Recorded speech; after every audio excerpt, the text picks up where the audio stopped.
Oui, la grande majorité des Français et des gouvernements vont suivre le gouvernement américain, que ce soit italien, français, pratiquement tout le monde entier dans le futur va suivre ce gouvernement qui sera satanique au lieu de suivre la loi de Dieu.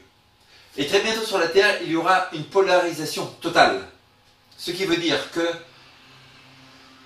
les États-Unis vont passer une loi dominicale comme quoi tout le monde, tous les citoyens américains devront garder le dimanche, ne pas travailler le dimanche, comme au Moyen-Âge.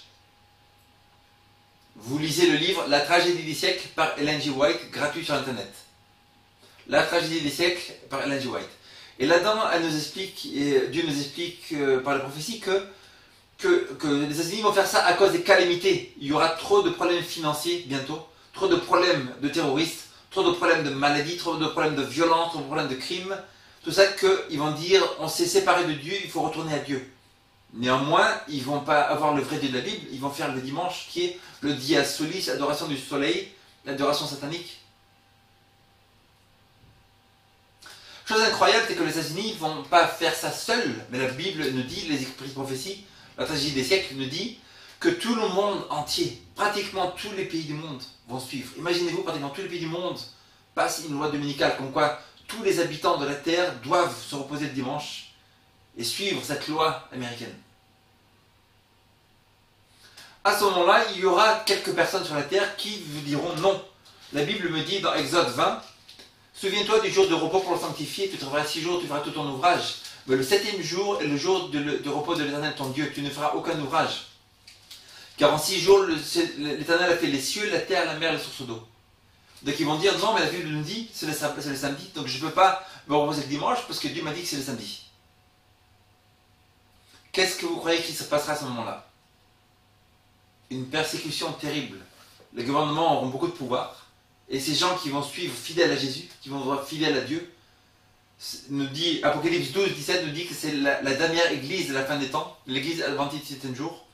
Et les gouvernements vont mettre en prison, tuer, décapiter des millions de gens bientôt.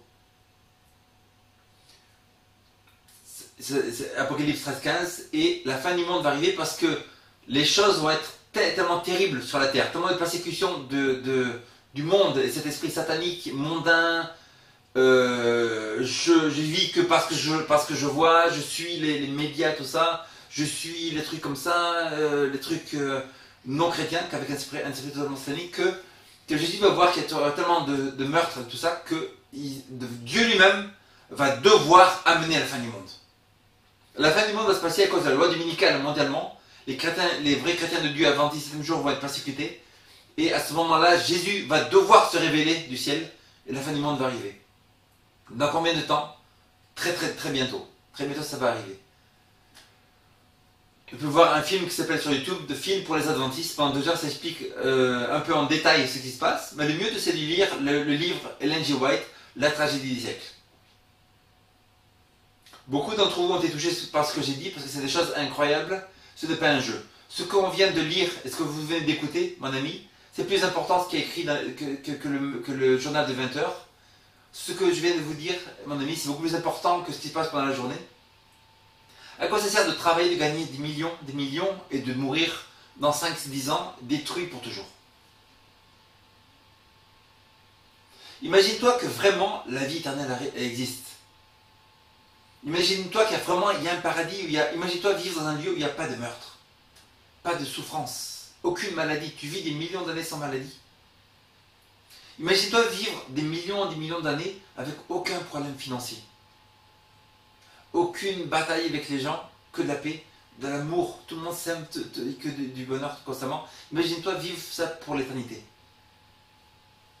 Imagine-toi rater ça, une vie éternelle pendant des milliards et des milliards et des milliards et des milliards d'années.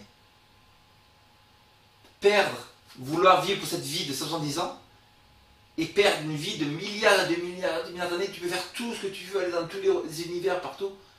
C'est tout perdre, c'est idiot. C'est le pari de Pascal, si tu connais le livre de Pascal. Pascal, il a fait le pari pascalien, c'est que si je crois en Dieu, et si Dieu n'existe pas, je vais au paradis. Si je ne crois pas en Dieu, et si Dieu n'existe pas, et Dieu existe, j'ai tout perdu. Mais si je crois en Dieu, Si je crois en Dieu et Dieu n'existe pas, moi j'ai rien perdu. Moi j'ai cru en Dieu, c'est tout.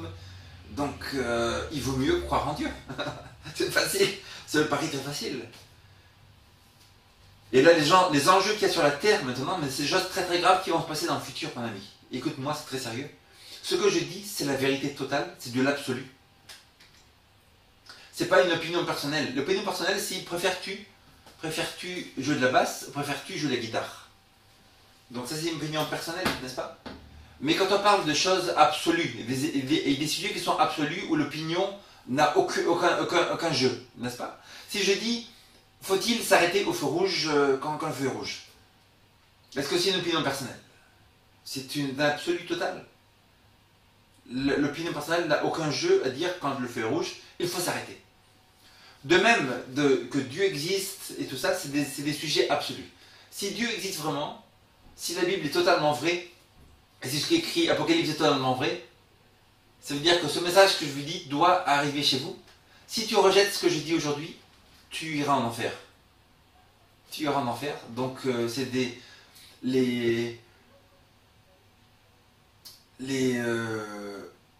ce qui sort de cela est extrêmement important. Qu'est-ce qu'il faut faire maintenant pour toi? Fais une examination de la vérité. Sois honnête.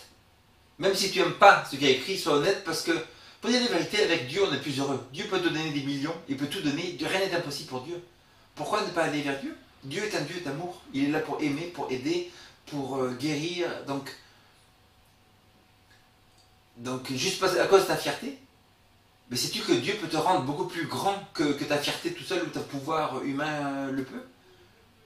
Qu'est-ce qui t'empêcherait maintenant de faire une examination de la Bible? Donc comment on lit la Bible? Il faut prier avant de lire la Bible. Tu ne peux pas comprendre ce livre parce qu'il est spirituel. Les choses spirituellement sont comprises spirituellement.